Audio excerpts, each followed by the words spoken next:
Hello student, welcome my smart Guruji YouTube channel. जैसा कि आपको मालूम है कि इस सीरीज़ में हम लूसेंट सामान्य ज्ञान को कंप्लीट कर रहे हैं और ये लूसेंट सामान्य ज्ञान में जियोग्राफी का 4th पार्ट है, यानी कि हम 3 वीडियो ऑलरेडी अपलोड कर चुके हैं जिसकी लिंक आपको डिस्क्रिप्शन में मिल जाएगी। तो दोस्तों हम स्टार्ट करते हैं आज की 4th क्लास जियोग्राफी की, पृथ्वी का सौरयिक संबंध एवं पृथ्वी की आंतरिक संरचना।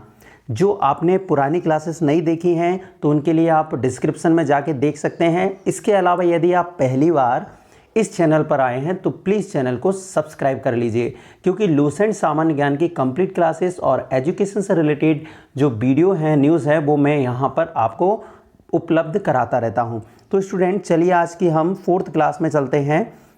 4th क्लास में हम स्पेशली पृथ्वी और उसका सौरयिक संबंध इसको समझेंगे। पृथ्वी और उसका सौरयिक संबंध से मतलब है पृथ्वी की सूर्य के साथ जो रिलेशन है वो हम इसमें पढ़ेंगे, यानी कि जो आप सूर्य और पृथ्वी की जो गतियां हैं, स्थितियां हैं, आप देखते हैं वो सारे इस टॉपिक में आपको आने वाली हैं। दोस्तों सबसे पहले कुछ डेफिनेशंस जो लूसेंट में दी हुई हैं उनको हम समझते हैं, जैसे कि प्रकाश चक्र क्या है। प्रकाश चक्र मतलब यहाँ पर वैसी काल्पनिक रेखा जो पृथ्वी के प्रकाशित और अप्रकाशित भागों को बांटती है।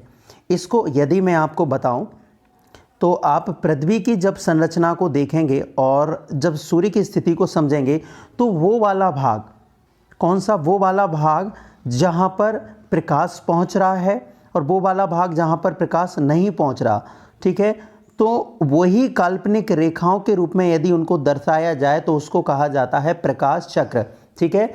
यानी कि वैसी काल्पनिक रेखा जो पृथ्वी के प्रकाशित और अप्रकाशित भाग को बांटती है, ठीक है।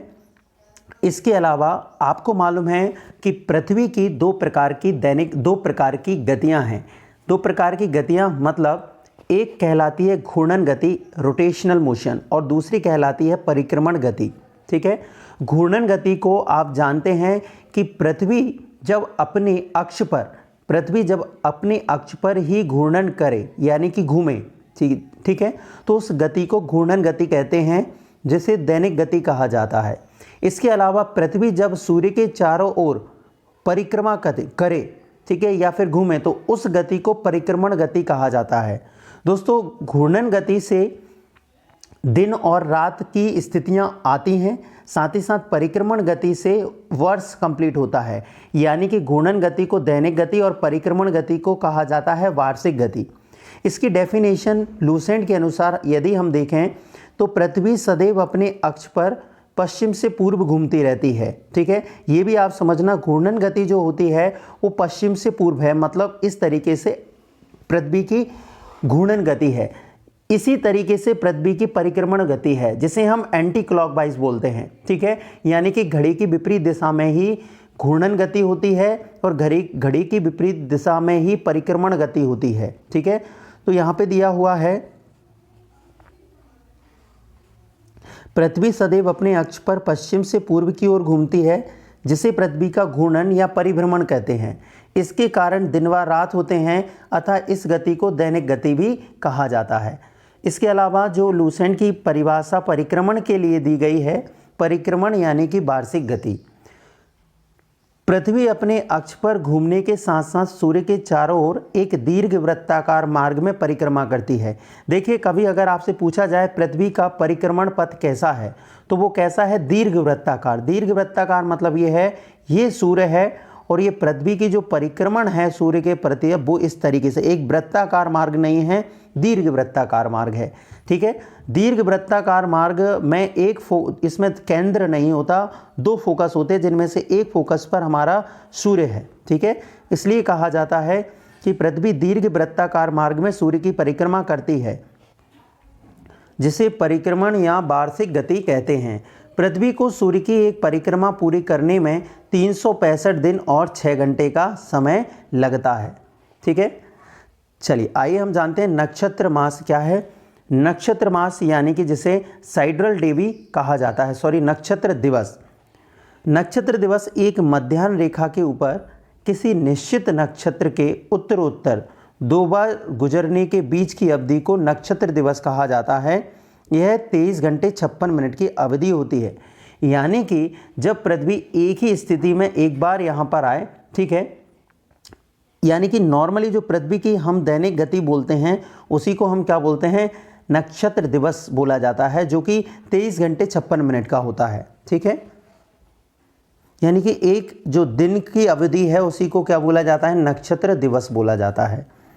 सौर दिवस क्या है, ठीक है, जब सूर्य को गतिहीन मानकर, यानी कि मान लीजिए सूर्य वही है, सूर्य गति नहीं कर रहा, पृथ्वी द्वारा उसके परिक्रमण की गणना दिवसों के रूप में की जाती है, तब सौर दिवस ज्ञात होता है। इसकी अवधि पूरे 24 घंटे होती है। यानी कि जब ये कहा जाए कि सूर्य अपनी स्थिति पर है, ना वह परिक्रमा कर रहा, ठीक है, और ना ही किसी प्रकार की गति कर रहा, तो जब पृथ्वी उसको स्थिर मानकर अपने अक्ष पर जो पूरा एक परिक्रमण करती है, ठीक है, तो वह अवधि 24 घंटे में पूरी होती है। इसी को कहा जाता है सौर दिवस। क्लियर है। यानी कि नक्षत्र दिवस में एक जो मध्याह्न रेखा है उसके घूमने की स्थिति आप समझते हैं। मध्याह्न रेखा मतलब ये जो आपकी पृथ्वी की मध्याह्न रेखा है 0 डिग्री, उसकी स्थिति मतलब एक बार सूर्य के सामने वह आए और वापस फिर से आ जाए, तो ये होता है एक नक्षत्र दिवस। और सौर दिवस क्या होता है, सूर्य की गतिहीन मानकर पृथ्वी के साथ उसकी परिक्रमा दिवसों के रूप में की जाए, तो जो एक दिवस होगा तो वो 24 दिन का होगा। मतलब ये सूर्य है और पृथ्वी जब इसको एक स्थिर मान ले और इसके चारों ओर चक्कर लगाए, तो जो 365 टोटल दिन करेंगे उनमें जो एक दिवस होगा वो कितने घंटे का होगा, 24 घंटे का। इसी को हम बोलते हैं सौर दिवस या सोलर डे, ठीक है। इसके अलावा पृथ्वी सूर्य के चारों ओर जो परिक्रमा करती है उसकी जो गति है वह 29.8 किलोमीटर पर सेकंड है। यानी कि एक सेकंड में लगभग 30 किलोमीटर दूरी पृथ्वी तय कर लेती है जब वह किसकी, सूर्य की परिक्रमा करती है। उपसौर क्या होता है दोस्तों, देखें दो चीज़ें होती हैं। आपसे मैंने कहा कि पृथ्वी जो है वो सूर्य की दीर्घवृत्ताकार मार्ग में परिक्रमा कर रही है और जिसके एक फोकस पर क्या है, सूर्य है। मान लीजिए ये सूर्य है और ये पृथ्वी है, ठीक है, और ये इसकी परिक्रमा कर रही है दीर्घवृत्ताकार मार्ग में। तो दो स्थितियां आती हैं। एक स्थिति जब सूर्य के नज़दीक हो, पृथ्वी जब सूर्य के सर्वाधिक नज़दीक हो, और दूसरी स्थिति पृथ्वी सूर्य के सबसे अधिक दूर हो। ऐसा कब होता है, जैसे पृथ्वी ने यहाँ से चलना स्टार्ट किया ऐसा, और वो वापस यहाँ पर आए और फिर यहाँ पर आए, तो इस स्थिति में देखिए एक साल पृथ्वी को पूरी परिक्रमा करने में लगता है, 6 महीने यहाँ से यहाँ आने में लगता है और 6 महीने फिर यहाँ से यहाँ आने में। यानी कि जब सबसे कम दूरी होती है ये वाली दूरी, तो ये कहलाती है क्या, उपसौर, ठीक है। और जब सबसे अधिक दूरी हो जाती है ये वाली दूरी, तो ये कहलाती है अपसौर। अब इसको हम समझते हैं जो परिभाषा लूसेंट में दी गई हैं।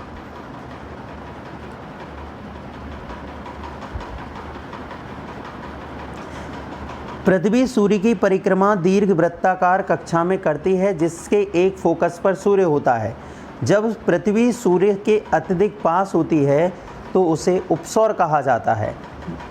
ऐसी स्थिति कब होती है, उपसौर की स्थिति होती है 3 जनवरी को, ठीक है।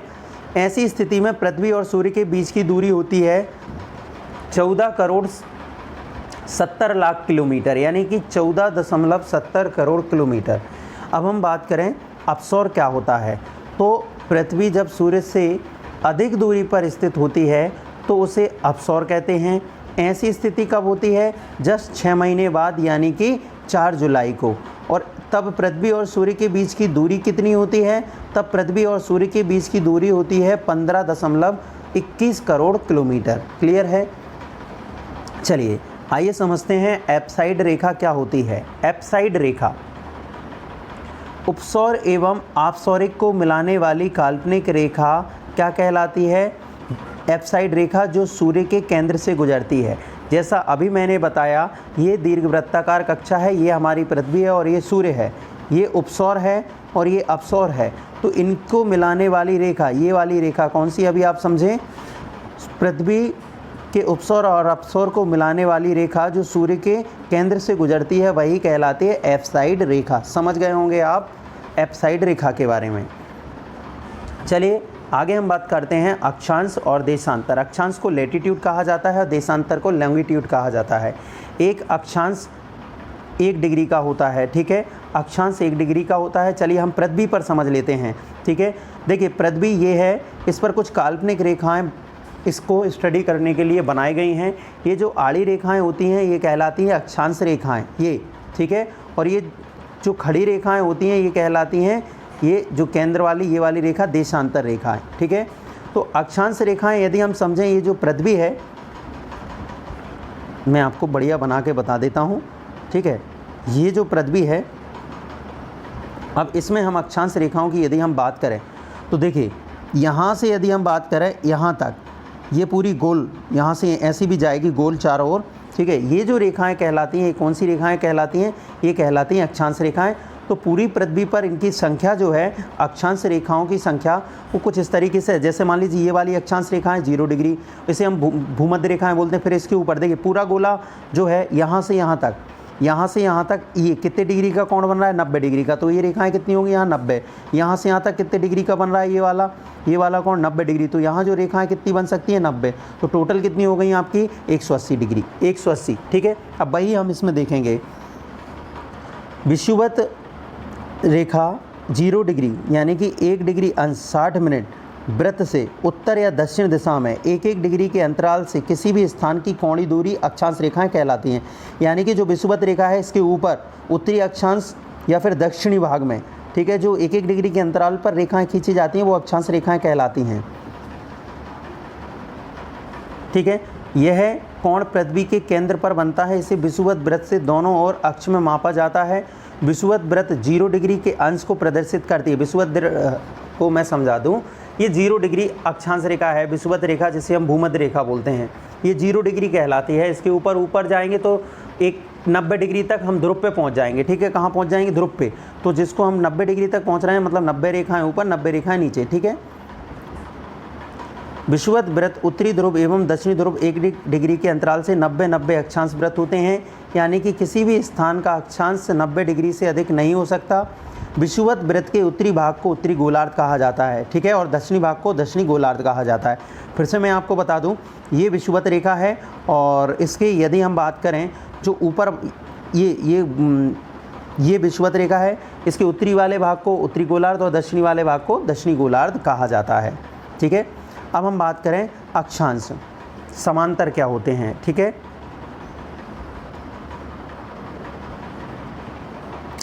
काल्पनिक रेखाओं का एक ऐसा समूह जो पृथ्वी के चारों ओर पूर्व से पश्चिम में विषुवत रेखा के समांतर खींचा जाता है, अक्षांश रेखाएं कहलाती हैं, जो हम पढ़ चुके हैं।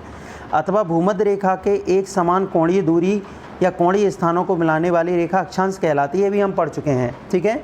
भूमध्य रेखा 0 डिग्री अक्षांश रेखा है, अतः इस पर स्थित सभी स्थानों की दूरी कितना होगा? 0 डिग्री होगी, ठीक है। भूमध्य रेखा के उत्तर में स्थित अक्षांशों को उत्तरी अक्षांश रेखाएं कहते हैं और दक्षिण में जो अक्षांश होते हैं उन्हें दक्षिणी अक्षांश रेखाएं कहते हैं, ठीक है।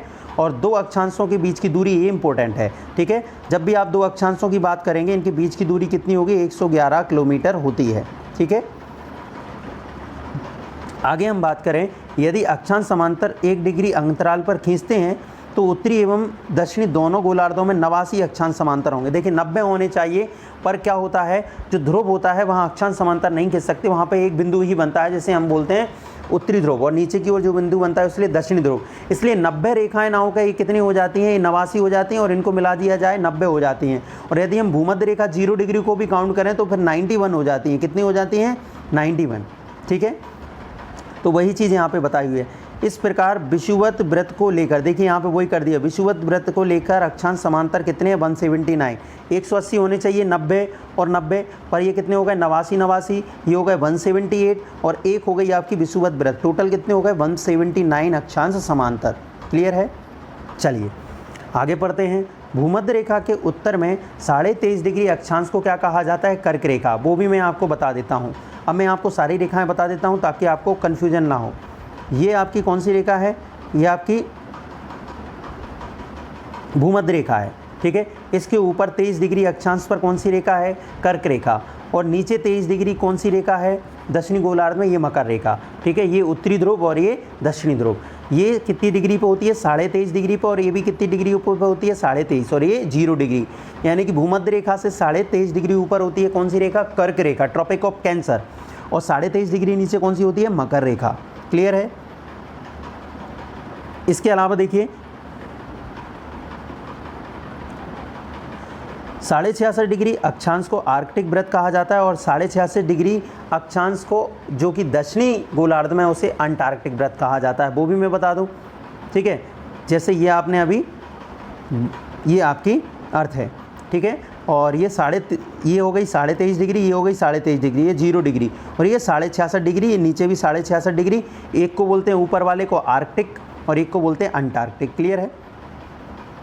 इसके अलावा आप ये चीज़ पढ़ लेना कि कर्क रेखा किन किन देशों से गुजरती है। ठीक है, इसके अलावा मकर रेखा जो है वो किन किन देशों से गुजरती है, विषुवत रेखा किन किन देशों से गुजरती है, ये आप एक बार इस चीज़ को समझ लेना, पढ़ लेना। ठीक है, कर्क रेखा किन देशों से गुजरती है, मकर रेखा किन देशों से गुजरती है, विषुवत रेखा किन देशों से गुजरती है, इन तीन ही रेखाओं के बारे में पढ़ लेना। क्लियर है। चलिए अब हम समझते हैं देशांतर। देशांतर क्या होते हैं, नाम से ही समझ में आ रहा है, देशों के बीच का अंतर, यानी कि दो स्थानों के बीच की दूरी। ठीक है, चलिए तो सबसे पहले हम देखते हैं अर्थ पर देशांतर क्या होते हैं। ठीक है, तो ये आपकी क्या है, ये पृथ्वी है। ठीक है, अब पृथ्वी की क्या है कि उत्तरी ध्रुव और दक्षिणी ध्रुव की यदि हम बात करें, ठीक है, उत्तरी ध्रुव और किसकी, दक्षिणी ध्रुव की,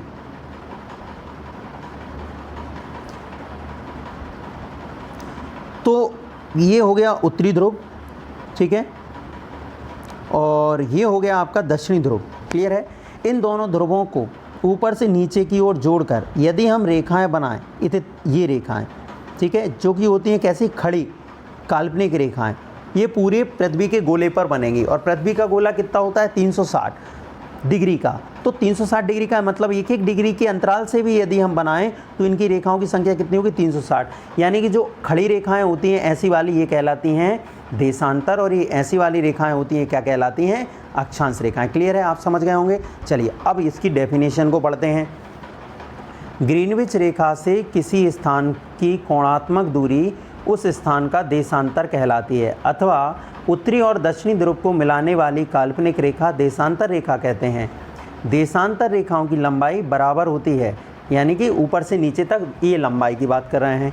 ये रेखाएं समानांतर नहीं होती, ये रेखाएं उत्तरी तथा दक्षिणी ध्रुव पर एक बिंदु से शुरू होती हैं और दूसरे बिंदु पर मिल जाती है, यानी कि एक ऐसी नहीं है कंप्लीट, एक बिंदु से शुरू होंगी और वहीं आकर मिल जाएंगी। ठीक है, ध्रुवों से विषुवत रेखा की ओर, इस चीज़ को भी हम पढ़ लेते हैं। ध्रुवों से विषुवत रेखा की ओर बढ़ने पर देशांतरों के बीच की दूरी बढ़ जाती है। इसका मतलब आप ये समझिए, ये आपकी भूमध्य रेखा है। अब जब ये आपकी मान लीजिए उत्तरी ध्रुव और दक्षिणी ध्रुव को हम मिला देते हैं एक रेखा से, अब जब हम ये जो रेखाएं खींचेंगे इस तरीके से, तो ऊपर से देखो ये कम दूरी रह जाएगी ध्रुवों पर जहाँ से निकली हैं। जब भूमध्य रेखा की ओर आएंगे तो यहाँ पर सबसे अधिकतम दूरी रह जाती है। यदि आपसे पूछा जाए कि जो आपकी देशांतर रेखाओं के बीच सबसे अधिक दूरी कहाँ होती है, आप कह सकते हैं भूमध्य रेखा पर होती है। क्लियर है। और ये दूरी कितनी होती है, 111.32 किलोमीटर। ठीक है, सबसे अधिक दूरी। और अक्षांश रेखाओं की आपको टोटल आपको मालूम है 111 किलोमीटर होती है। देशांतर रेखाओं को एक समान होने के कारण इनकी गणना में कठिनाई होती है। ठीक है, इसीलिए देशों ने सर्वसम्मति से यह निश्चित किया है कि ग्रीनविच वेधशाला से गुजरने वाली देशांतर रेखा से ही गणना शुरू की जाए। अब क्या है, सभी जगह एक समान है देशांतर रेखाएं, और गोला है, कहीं से भी शुरुआत हो सकती है।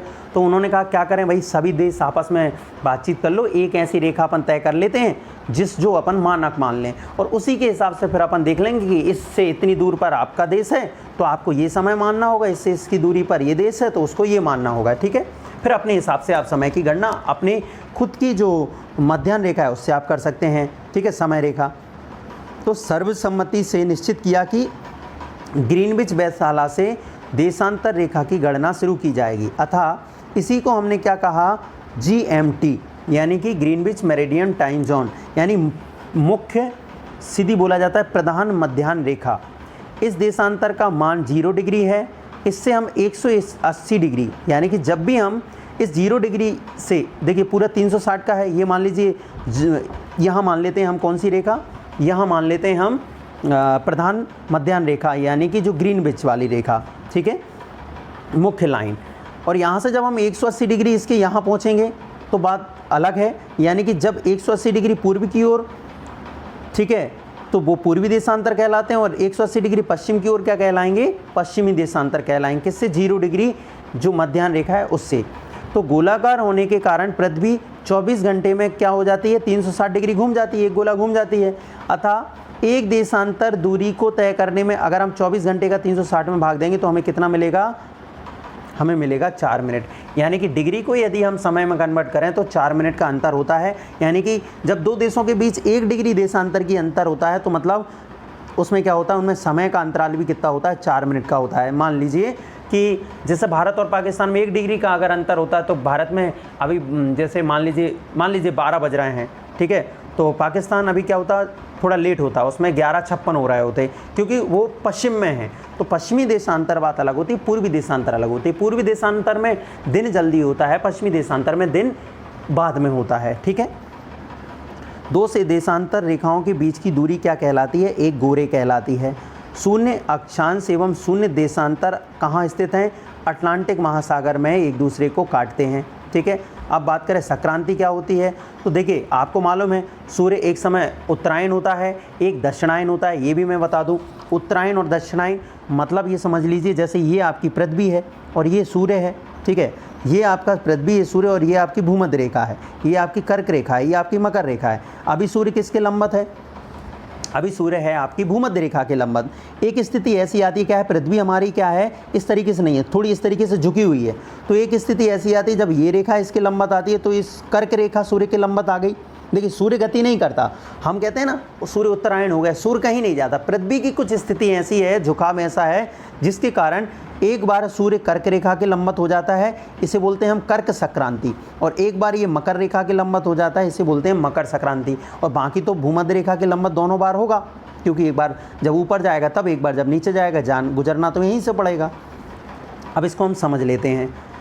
कर्क संक्रांति 21 जून को सूर्य कर्क रेखा पर लंबत होता है, इसे कर्क संक्रांति कहते हैं। इस दिन उत्तरी गोलार्ध में सबसे बड़ा दिन होता है, यानी कि जब कर्क रेखा के लंबत 21 जून को सूर्य आएगा तो वहाँ पर क्या होगा, सबसे लंबा दिन होगा, ठीक है, क्योंकि 21 जून को कर्क रेखा के लंबत आ गया। तो यहाँ पर मकर रेखा पर क्या होगा, मतलब दक्षिणी गोलार्ध में क्या होगा, सबसे छोटा दिन होगा। वही स्थिति है भाई, सूरज दूर चला गया तो यहाँ पे कम देर के लिए निकलेगा, यहाँ पे इस साइड ऊपर की साइड ज़्यादा देर के लिए निकलेगा, नीचे की साइड कम देर के लिए रोशनी पहुँच पाएगी, ठीक है। अब मकर संक्रांति क्या होगी, तो 22 दिसंबर को सूर्य क्या होता है, मकर रेखा के लंबत होता है, तो इसे क्या बोला जाता है, इसे कहा जाता है मकर संक्रांति। तो इस दिन क्या होगा भाई, मकर संक्रांति के दिन 22 दिसंबर को दक्षिणी गोलार्ध में सबसे बड़ा दिन होगा और उत्तरी गोलार्ध में सबसे छोटा दिन होगा, ठीक है। अब बात करें विषुव क्या होते हैं। विषुव यह पृथ्वी की वह स्थिति है जब सूर्य की किरणें विषुवत रेखा पर लंबत पड़ती हैं, ठीक है, यानी कि जब भूमध्य रेखा के लंबत हो सूर्य, ये इसके भूमध्य रेखा के, तो क्या होगा भाई, सभी जगह बराबर बराबर रोशनी मिलेगी, ठीक है। तो ऐसा कब होता है, मैंने कहा 2 बार होता है, एक बार जब कर्क रेखा पर जाता है तब हो जाता है, और एक बार वापस लौट के आता है और मकर के पास जाता है तब वो आता है। तो ऐसा 2 बार होता है, एक बार कब, एक बार 23 सितंबर को और दूसरी बार 21 मार्च को, ठीक है। तो 23 सितंबर 21 मार्च को संपूर्ण पृथ्वी पर दिन और रात बराबर होते हैं। इसे शरद विषुव और बसंत विषुव कहा जाता है, ठीक है। इसके अलावा 21 मार्च से 23 सितंबर की अवधि में ही उत्तरी गोलार्ध सूर्य का प्रकाश 12 घंटे या अधिक समय तक प्राप्त होता है, ठीक है। अतः यही दिनों में दिन बड़े होते हैं और रातें छोटी होती हैं, ठीक है। जैसे जैसे उत्तरी ध्रुव की ओर बढ़ते हैं दिन की अवधि बढ़ती जाती है। उत्तरी ध्रुव पर तो दिन की अवधि 6 महीने की होती है, मतलब कभी कभी क्या होता है, जो उत्तरी ध्रुव होता है वहाँ पर एक दिन कितने का होता है, 6 महीने का होता है, और रात कितने की होती है, 6 महीने की। कब होती है, जब भाई सूरज कहाँ आ गया, सूरज की रोशनी, सूरज दक्षिणायन हो गया, अब यहाँ दिन हो गया और यहाँ रात होने लगी, ठीक है। तो उत्तरी ध्रुव पर दिन रात की अवधि 6 महीने की होती है। 23 सितंबर से 21 मार्च तक सूर्य का प्रकाश दक्षिणी गोलार्ध में 12 घंटे या अधिक समय तक प्राप्त होता है, यानी कि अब 23 सितंबर से 21 मार्च तक दक्षिणी गोलार्ध में 12 या अधिक घंटे तक प्राप्त होता है। जैसे जैसे दक्षिणी ध्रुव की ओर बढ़ने लगते हैं दिन की अवधि भी बढ़ने लगती है। दक्षिणी ध्रुव पर इसी कारण 6 महीने का दिन रहता है। इस प्रकार उत्तरी एवं दक्षिणी ध्रुव पर 6-6 महीने के दिन एवं रात होते हैं, ठीक है। अब बात करें दिन रात छोटे बड़े क्यों होते हैं। हमने देख लिया सूर्य की स्थिति उत्तरायण और दक्षिणायन के कारण। और ये उत्तरायण दक्षिणायन क्यों होता है, क्योंकि पृथ्वी अपने अक्ष पर झुकी हुई है, जिसके कारण कर्क रेखा कुछ इस तरीके से, मकर रेखा इस तरीके से, भूमध्य रेखा कुछ इस तरीके से, सभी झुकी हुई। देखिए यदि सीधी होती तो ऐसी ये कर्क रेखा, ये भूमध्य रेखा, ये कर्क रेखा, मकर रेखा होती, पर ये झुकाव के कारण क्या हो गया, पूरा इस तरीके से झुक गया। इसके कारण ये सब चीज़ें हो पाती हैं। ठीक है, अब बात करें हम सूर्य ग्रहण क्या होता है। सूर्य ग्रहण को सोलर इक्लिप्स बोला जाता है। ठीक है, सब आप जानते हैं, कुछ चीज़ें नहीं जानते वो मैं यहाँ पे आपको एक्सप्लेन कर दूंगा कि सूर्य ग्रहण क्या होता है, क्योंकि ज़्यादा चीज़ें मैंने एक साथ एक जैसी चीज़ें कवर करने की कोशिश की है, इसलिए आप बिल्कुल इस क्लास को पूरा अंत तक ज़रूर देखिए। ठीक है दोस्तों, सूर्य ग्रहण की यदि हम बात करें, सोलर इक्लिप्स की यदि हम बात करें, तो जब कभी दिन के समय सूर्य एवं पृथ्वी के बीच, ठीक है, देखिए अब यहाँ पे एक एक पॉइंट का मतलब समझिए। दिन के बीच सूर्य ग्रहण, जब सूर्य निकलेगा तभी सूर्य ग्रहण होगा, और सूर्य कब निकलता है, दिन में निकलता है। ठीक है, तो देखिए स्थिति हम समझ लें, जब कभी दिन के समय सूर्य एवं, ये हो गया आपका सूर्य और ये हो गई आपकी पृथ्वी। ठीक है, सूर्य एवं पृथ्वी के बीच क्या आ जाता है, चंद्रमा आ जाए। अब ये मान लीजिए चंद्रमा आ गया। ठीक है, तो इससे क्या होगा, इससे जो सूर्य की किरणें पृथ्वी पर पड़ने वाली थी वो इस चंद्रमा के कारण कुछ भागों में, मतलब कौन सा भाग आपका, ये इधर तो ये तो सूर्य की किरणें पड़ने लगेंगी। ठीक है, ये वाला भाग मान लीजिए, पर ये जो भाग है यहाँ पर सूर्य की किरणें नहीं पहुँच पाएंगी, किसके कारण, चंद्रमा के कारण। और आपको मालूम है कि चंद्रमा पृथ्वी के ज़्यादा नज़दीक है। ठीक है, यानी कि चंद्रमा पृथ्वी के ज़्यादा नज़दीक है, इसलिए आकार थोड़ा इसका सूर्य से बड़ा दिखाई देगा। इसके कारण पृथ्वी के भागों पर क्या नहीं पहुंच पाता, इस सूर्य की किरणें नहीं पहुंच पाती। तो इस स्थिति को क्या कहते हैं हम, इस स्थिति को कहते हैं हम सूर्य ग्रहण। क्लियर है, जिससे सूर्य हमें कैसा पूरा छुपा हुआ दिखाई पड़ता है, यानी कि काला दिखाई पड़ता है। क्लियर है, अब इसी चीज़ को देख लीजिए। ये इन्होंने कहा है कि सूर्य की चमकती सतह चंद्रमा के कारण दिखाई नहीं पड़ती, तो इस स्थिति को सूर्य ग्रहण करते हैं। जब सूर्य का एक भाग छिप जाता है तो उसे आंशिक सूर्य ग्रहण कहते हैं, और जब पूरा सूर्य कुछ समय के लिए छिप जाता है तो उसे पूर्ण सूर्य ग्रहण कहते हैं। ठीक है, अब बात ये समझिए, सूर्य ग्रहण जो होगा हमेशा किस दिन होगा, अमावस्या के दिन ही होता है, यानी कि पूर्ण सूर्य ग्रहण अमावस्या के दिन ही होता है। ठीक है, अब बात करें हम चंद्र ग्रहण, तो वही स्थिति कहाँ होती है, चंद्र ग्रहण में होती है। यानी कि जब सूर्य और, देखिए क्या बोल रहे हैं, जब सूर्य और चंद्रमा के बीच पृथ्वी आ जाए तो सूर्य की पूरी रोशनी किस पे नहीं पड़ती, अब चंद्रमा पर नहीं पड़ती। यानी कि ये पृथ्वी, ये सूर्य है, ठीक है, ये क्या है, पृथ्वी है, और ये क्या है, चंद्रमा है। अब स्थिति क्या हुई, अब स्थिति ये हुई कि सूर्य की रोशनी जो है पृथ्वी के कारण क्या हो रहा है, अब ये पृथ्वी पर पड़ रही है, इसलिए पृथ्वी के कारण क्या हो रहा है, सूर्य की रोशनी नहीं पड़ती किस पे, चंद्रमा पे। तो जब चंद्रमा पे नहीं पड़ती तो क्या होता है, देखिए चंद्रमा किसके कारण चमकता है, सूर्य की रोशनी से ही चमकता है, और जब इस पर रोशनी ही नहीं पड़ रही तो ये कैसा दिखाई देगा, ये काला दिखाई देगा। तो इस स्थिति को बोला जाता है चंद्र ग्रहण। और चंद्र ग्रहण चंद्रमा कब दिखाई देता भाई, पूर्णिमा को दिखाई देता है, इसलिए चंद्र ग्रहण कब होगा, पूर्णिमा को ही होगा। ठीक है, तो यही चीज़ दी है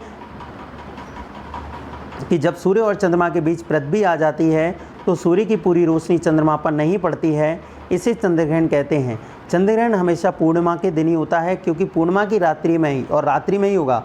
ठीक है, प्रत्येक पूर्णिमा को चंद्र ग्रहण नहीं होता, क्योंकि चंद्रमा पृथ्वी की कक्षा के पथ में 5 डिग्री का अंतर होता है, जिसके कारण चंद्रमा कभी पृथ्वी के ऊपर से या कभी नीचे से गुजर जाता है। ठीक है, यानी कि एक बार में अधिकतम अगर हम बात करें 3 बार ही ऐसा होता है कि पृथ्वी की उपछाया चंद्रमा से गुजरती है या चंद्र ग्रहण लगता है। यानी वर्ष में 3 बार चंद्र ग्रहण और लगभग 3 बार ही सूर्य ग्रहण लग पाता है। सूर्य ग्रहण के समान चंद्र ग्रहण भी आंशिक अथवा पूर्ण हो सकता है, यानी कभी कभी थोड़ा चंद्रमा ढका हुआ है और कभी कभी पूर्ण ढका हुआ है। ठीक है, अब हम बात करते हैं कि पृथ्वी पर समय का निर्धारण कैसे किया जाता है। जो आप अभी पढ़ चुके हैं, पृथ्वी पर अक्षांश देशांतर, उसी के हिसाब से समय का निर्धारण होता है। देखिए एक देशांतर का अंतर कितना होता है, मैंने कहा 4 मिनट। आप खुद पता लगा लेंगे कि 24 घंटे जो होते हैं वो 360 डिग्री के बराबर होते हैं, क्योंकि पृथ्वी 24 घंटे में 360 डिग्री घूम जाती है। ठीक है, तो यहाँ से आप निकाल सकते हैं कि 1 डिग्री बराबर होता है कितना, 4 मिनट होता है। ये घंटों को आप मिनट में कन्वर्ट कर लोगे और 360 का भाग देंगे तो आपको मिल जाएगा। क्लियर है। फलतः ग्रीनविच से पूर्व की ओर बढ़ने पर, ठीक है, देखिए क्या होता है, पृथ्वी पश्चिम से पूर्व की ओर घूमती है, ये है, मतलब कैसी, कुछ इस तरीके से घूमती है, और आप पश्चिम से पूर्व की ओर घूम रही, समझना, पश्चिम से पूर्व की ओर, तो पहले पूर्व वाला हिस्सा सूर्य के सबसे नज़दीक आएगा, यानी कि पूर्व वाले हिस्से पर दिन होगा, ठीक है। फलतः ग्रीनविच पूर्व की ओर बढ़ने पर प्रत्येक देशांतर पर 4 मिनट का अंतर बढ़ जाता है तथा पश्चिम में जाने पर 4 मिनट का अंतर घटता है, ठीक है। यानी कि पूर्व में जाएंगे तो 4 मिनट आप आगे जाएंगे और पश्चिम में जाएंगे तो 4 मिनट पीछे जाएंगे। इसका मतलब सीधा है, पूर्व में जैसे 1 बज रहे हैं इधर, तो पश्चिम में अगर उसके पश्चिम में 1 डिग्री अंतर जाएंगे तो क्या होगा, 4 मिनट घटाएंगे, यानी कि ये पीछे है, जहाँ घटा रहा है मतलब वो पीछे है, यानी वहाँ कितने होंगे भाई, जैसे 1 बज रहा है तो वहाँ पे अभी मान लीजिए 12:56 ही हुए हैं, तो आगे कौन हुआ, पूर्व वाला हिस्सा, पीछे कौन सा हुआ, पश्चिम वाला हिस्सा, ठीक है। तो वही चीज़ है। इसके अलावा आप देखें कि वाशिंगटन डीसी में 22 अक्टूबर 1984 को एक अंतर्राष्ट्रीय मीटिंग हुई थी, जिसमें लंदन के ग्रीनविच स्थान पर रॉयल वेधशाला से गुजरने वाली देशांतर को प्रधान मध्याह्न रेखा माना गया था। इससे ग्रीनविच मध्याह्न रेखा का नाम रखा गया है। इस समय ग्रीनविच मध्याह्न रेखा को शून्य मानकर बाकी देशों में, यानी कि बाकी देशांतरों की गणना की जाती है और समय का निर्धारण इन्हीं के द्वारा किया जाता है। अब आप देख लीजिए, ये यहाँ पे लंदन का ग्रीनविच है, ठीक है, और ये जो रेखा है ये 0 डिग्री, कौन सी रेखा है, ये 0 डिग्री देशांतर रेखा है, इसी को ग्रीनविच रेखा कहा जाता है। पर ये देखेंगे ये कुछ इस तरीके से मुड़ी हुई है 2 बार, ठीक है, प्रशांत महासागर में ये भाग आपको मिलता है। अब ये क्यों मुड़ी है, ये क्या, इसका क्या फैक्ट है, तो उसका मैं बता देता हूँ। क्या है कि देखिए, ये आपका अगर इधर से ये रेखा ऐसी आएगी और ये रसिया है और रूस का ये वाला भाग और ये वाला भाग है, अब देखिए ये वाले भाग में कुछ अलग समय हो जाएगा और ये भाग में कुछ अलग समय हो जाएगा, इसलिए एक ही देश के वो क्षेत्र जो भूमध्य रेखा के इस पार और उस पार पड़ रहा है, वहाँ पर इसको थोड़ा मोड़ा गया है, जिसके कारण वहाँ पर समय की गणना में दिक्कत ना हो। नहीं तो देखिए ये क्या होता है, एक चीज़ और मैं बता दूँ, यहाँ पर सीधा 1 दिन का अंतर होता है, मतलब इस साइड और इस साइड, ठीक है। यानी रूस में यदि आप 1 तारीख है तो यहाँ पर अभी कितने, रूस में मान लीजिए 2 तारीख है तो यहाँ पर अभी कितनी होगी, 1 होगी। अब ये 20 से गुजर रहा होता तो बताओ रूस में 2 अलग अलग डेट हो जाती या नहीं हो जाती, हो जाती। इसलिए इस स्थिति को 2 जगह मोड़ा गया है, ठीक है। आप देखेंगे ये सारी चीज़ें लिखी हुई हैं जो मैं आपको ऑलरेडी बता चुका हूँ, ठीक है।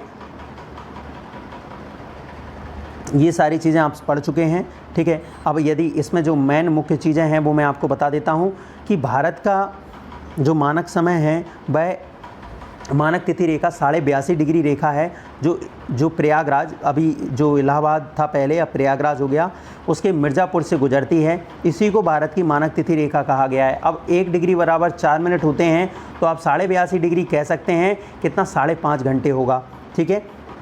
पर ये सारे पूर्वी गोलार्ध में हैं, ठीक है, पूर्वी मतलब पूर्व में आते हैं और पूर्वी देशांतर जो होता है वो आगे होता है, ठीक है। यानी कि हम ग्रीनविच से कितना आगे हैं, 5.5 घंटे आगे हैं, क्लियर है। यानी कि ग्रीनविच में यदि दोपहर के 12 बजे होंगे तो अपने यहाँ अपन 5.5 घंटे आगे हैं, अपने 5:30 बज गए होंगे, कितने, शाम के, क्लियर है। अब कई देश ऐसे हैं जहाँ पर कई सारे जो हैं कई सारे देशांतर उससे गुजरते हैं, कई सारे देशांतर मतलब इस तरीके से ये लंबे हैं, तो वहाँ पे अलग अलग समय जोन की गणना की जाती है, क्लियर है। भारत में भी हो सकती है। अब क्यों हो सकती है, क्योंकि देखिए पूर्वी राज्य यहाँ पे हैं और पश्चिमी राज्य गुजरात है, इनके बीच लगभग 2 घंटे का अंतर आता है, इसलिए इनमें भी हम चाहें तो अलग अलग समय बना सकते हैं भारत में, जैसे कि मांग चल रही है, ठीक है। विषुवत रेखा के बारे में आप पढ़ चुके हैं, ठीक है। अब हम बात करते हैं कटिबंधियों की क्षेत्र की। कटिबंधी यानी कटिबंध को बोला जाता है जोन, ठीक है। यानी कि प्रत्येक गोलार्ध को ताप के आधार पर कई भागों में बांटा हुआ है, इन भागों को कटिबंध कहते हैं। आप पढ़ चुके हैं ना, पृथ्वी पर सूर्य की जो रोशनी पड़ती है उसी से टेम्परेचर आता है, ठीक है। अब उसके हिसाब से उसको पृथ्वी को क्या कर दिया है, अलग अलग भागों में बांटा दिया है टेम्परेचर के हिसाब से। आपने देखा होगा ये भूमध्य रेखा है, ये मकर और कर्क रेखाएं हैं दोनों, ठीक है। अब यहाँ सूर्य जो है वर्ष भर चमकता है इन देशों में, इन क्षेत्रों में, तो इसको यहाँ पे टेम्परेचर कुछ अलग होगा, यहाँ पे टेम्परेचर कुछ अलग होगा और यहाँ पे कुछ अलग होगा। ध्रुवों पर बहुत ही कम है क्योंकि 6 महीने के दिन और रात होते हैं, इसलिए इनको बोला जाता है क्या, कटिबंध कहा जाता है।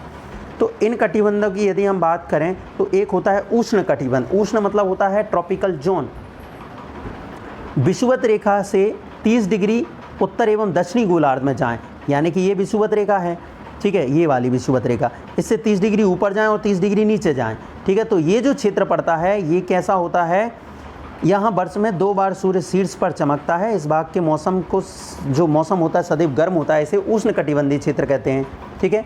अब बात करें 30 डिग्री से 45 डिग्री वाला क्षेत्र, तो उसको बोला जाता है उपोष्ण कटिबंध। यहाँ पर कुछ महीने तो टेम्परेचर रहता है जब कर्क रेखा के लंबा सूर्य जाता है, ठीक है, कुछ महीने ठंडक रहती है। इसके बाद आता है शीतोष्ण कटिबंधीय जोन।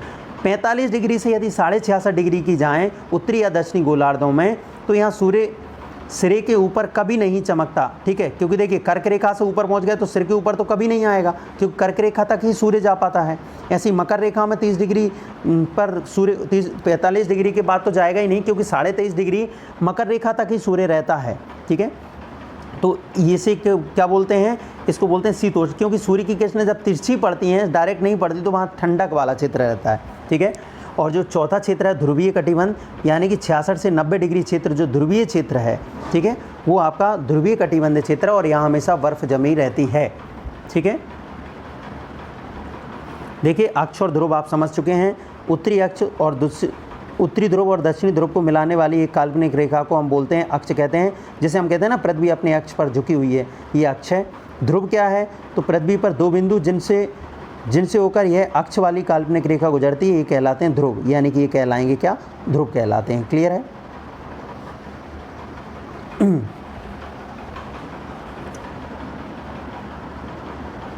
अलावा स्टूडेंट आप ये सब चीज़ें आप ऑलरेडी समझ चुके हैं, मैंने अभी समझाया आपको कौन सा अक्षांश वृत्त, देशांतर रेखा, स्थानीय समय और मानक समय, ये चीज़ मैं आपको ऑलरेडी बता चुका हूँ, इसलिए इसको आपको डबल पढ़ने की ज़रूरत नहीं है।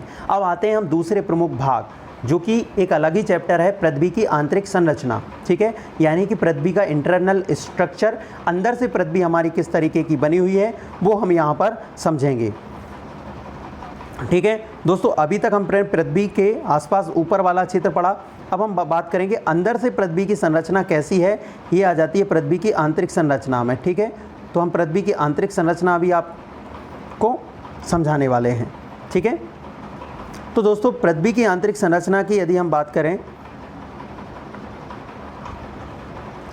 पृथ्वी की आंतरिक संरचना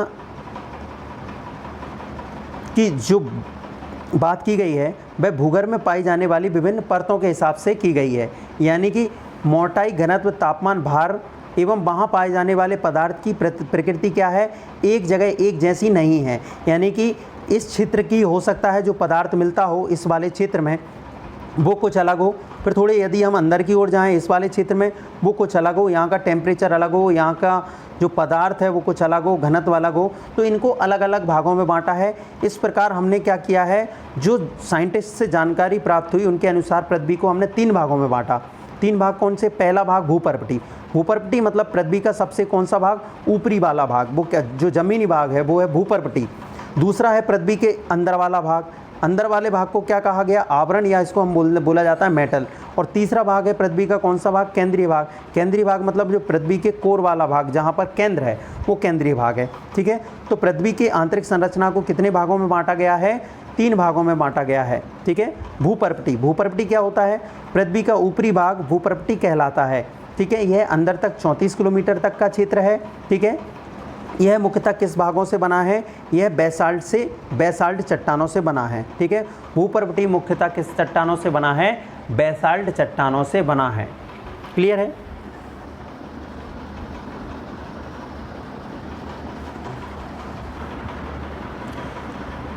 इसके 2 भाग हैं, एक भाग है सियाल मिलकर बना है सिलिकॉन और एल्यूमिनियम से, और दूसरा भाग है सीमा वाला बना है सिलिकॉन, ठीक है, और मैग्नीशियम से। सियाल बना है सिलिकॉन एल्यूमिनियम से और सिलिकॉन और मैग्नीशियम से बना है सीमा वाला भाग। क्लियर है।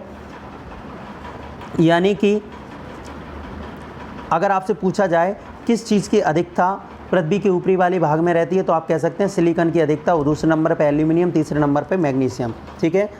पृथ्वी के जो ऊपर वाला भाग है क्रस्ट, इसका जो घनत्व है औसत 2.7 ग्राम सेंटीमीटर क्यूब है, और पृथ्वी के यह कुल आयतन का 0.5% भाग घेरे हुए है, यानी कि पृथ्वी का जो टोटल आयतन है उसका केवल 0.5% ही है 34 किलोमीटर तक का एरिया, यानी कि हमारी भूपटल, ठीक है। यदि आपसे पूछा जाए भूपर्पटी पर सबसे अधिक, ठीक है, कौन सा तत्व पाया जाता है, तो भूपर्पटी पर सबसे अधिक पाया जाने वाला तत्व ऑक्सीजन है। देखिए तत्व की बात कर रहे हैं, ऑक्सीजन जो है वो गैस फॉर्म में भी होती है और ऑक्सीजन जो है वो एक तत्व के फॉर्म में भी होती है, ठीक है। तो तत्व सबसे अधिक ऑक्सीजन है, दूसरे नंबर पर सिलिकॉन है और तीसरे नंबर पर कौन सा है, एल्यूमिनियम है, ठीक है। दूसरा जो भाग है पृथ्वी की आंतरिक संरचना का वो है मेंटल। मेंटल मतलब पृथ्वी का बीच वाला भाग, ठीक है, जिसे हम आवरण भी बोला जाता है। यह 34 किलोमीटर कहाँ से, यह 2900 किलोमीटर तक फैला हुआ है, यानी कि 34 के बाद 2900 किलोमीटर तक जो भाग है वह मेंटल है। यह भी बेसाल्ट चट्टानों से बना है, ठीक है। और मेंटल में मुख्य रूप से जो पाए जाते हैं वो मैग्मा चैम्बर पाए जाते हैं। मैग्मा मतलब जो लिक्विड फॉर्म में जो चट्टानें रहती हैं वो मैग्मा रहते हैं। जब ये मैग्मा बाहर निकलता है तो लावा कहलाता है, ठीक है। मैग्मा के कारण इसका 3.5 ग्राम सेंटीमीटर औसत घनत्व है, जो कि कहीं पर 5.5 ग्राम सेंटीमीटर क्यूब भी हो जाता है, ठीक है। और जो आंतरिक भाग है, जो आपका पृथ्वी का बीच वाला भाग है आवरण, वह 83% भाग को घेरे हुए है, ठीक है। इसके अलावा पृथ्वी का जो सबसे चौथा भाग है, पृथ्वी का सबसे चौथा भाग कहलाता है केंद्रीय भाग। केंद्रीय भाग को हम बोलते हैं कोर, ठीक है। कोर मुख्य रूप से जो बना हुआ है वह निकिल एवं फेरस, जो कि लोहे के तत्व हैं, निकिल एवं फेरस से बना हुआ है। निकिल फेरस ये किस फॉर्म में पाए जाते हैं, द्रव अवस्था में पाए जाते हैं, लिक्विड फॉर्म में पाए जाते हैं, ठीक है। इसका औसत घनत्व सबसे अधिक है, यानी कि देखिए जब ये जो लोहे तत्व हैं ये पृथ्वी के आंतरिक भाग में हैं, जिसके कारण इसका क्या है, घनत्व 13 ग्राम सेंटीमीटर क्यूब है, ठीक है। और ये यहाँ पर जो तत्व हैं ये द्रव या प्लास्टिक अवस्था में पाए जाते हैं और यह पृथ्वी के कुल भाग का 16% घेरे हुए है, ठीक है। इसके अलावा 29 किलोमीटर से यदि हम लें तो पृथ्वी की टोटल त्रिज्या कितनी है, 6370 किलोमीटर। तो 6370 किलोमीटर तक किसका विस्तार है, 2900 किलोमीटर के बाद पृथ्वी की जो त्रिज्या के बराबर जो विस्तार है वो है किसका, केंद्रीय भाग का, यानी कि कोर का। तो ये हमने पृथ्वी की आंतरिक संरचना के तीनों भाग पढ़ लिए हैं, ठीक है। इसके अलावा कुछ पॉइंट हैं, जैसे कि पृथ्वी से यदि आप नीचे की ओर जाएंगे, गड्ढे में नीचे की ओर जाएंगे तो 32 मीटर नीचे जाने पर टेम्परेचर 1 डिग्री सेल्सियस बढ़ जाता है, यानी कि पृथ्वी पर नीचे की ओर जाने पर टेम्परेचर घटता है। और कितना घटता है, सॉरी घटता नहीं है, बढ़ता है और 1 डिग्री सेल्सियस बढ़ता है, ठीक है। यानी कि आप देखेंगे कि पृथ्वी पर ऊपर जो टेम्परेचर रहता है वो कुछ अधिक रहता है और नीचे जो टेम्परेचर होता है वो और अधिक हो जाता है। इसीलिए सर्दियों में आपको क्या है, पानी गर्म मिलेगा ट्यूबवेल के अंदर, क्योंकि 32 मीटर ट्यूबवेल अगर आप अंदर से पानी निकालेंगे तो वो थोड़ा 1 डिग्री सेल्सियस गर्म मिलेगा, ठीक है। पृथ्वी के स्थलीय, यदि आप ये चीज़ देखें, पृथ्वी के स्थलीय क्षेत्र पर सबसे नीचा बिंदु कौन सा है, तो वो जॉर्डन के समीप मृत सागर है। इसकी औसत गहराई 400 मीटर है, ठीक है। इसके अलावा पृथ्वी पर सबसे पहले किसने बताया था कि पृथ्वी गोल है, तो वो बताया था पाइथागोरस ने, ठीक है। इसके अलावा आइजैक न्यूटन ने साबित किया था कि पृथ्वी का आकार नारंगी के समान है, ठीक है। जेम्स जीन ने नारंगी के बजाय पृथ्वी को कैसा बताया था, नाशपाती के आकार का बताया था। तो स्टूडेंट आज के इस वीडियो में हम कंप्लीट कर चुके हैं पृथ्वी की आंतरिक संरचना और पृथ्वी का सौरिक संबंध। अगले चैप्टर में हम एक नए भाग यानी कि पृथ्वी के जो अन्य ऊपरी वाले भाग हैं, जिसे हम स्थलमंडल, जलमंडल, वायुमंडल और जैवमंडल कहते हैं, इनको नेक्स्ट वीडियो में दोस्तों वीडियो आपको पसंद आया हो तो प्लीज़ कमेंट करके ज़रूर बताइए और आप अपने दोस्तों के साथ इस वीडियो को शेयर कीजिए। साथ ही साथ चैनल को सब्सक्राइब करना मत भूलिएगा, क्योंकि इतनी मेहनत करके आपके लिए वीडियो बनाते हैं, आप सब्सक्राइब ज़रूर करिए। तब तक के लिए मिलते हैं नेक्स्ट वीडियो में। आपका बहुत बहुत धन्यवाद।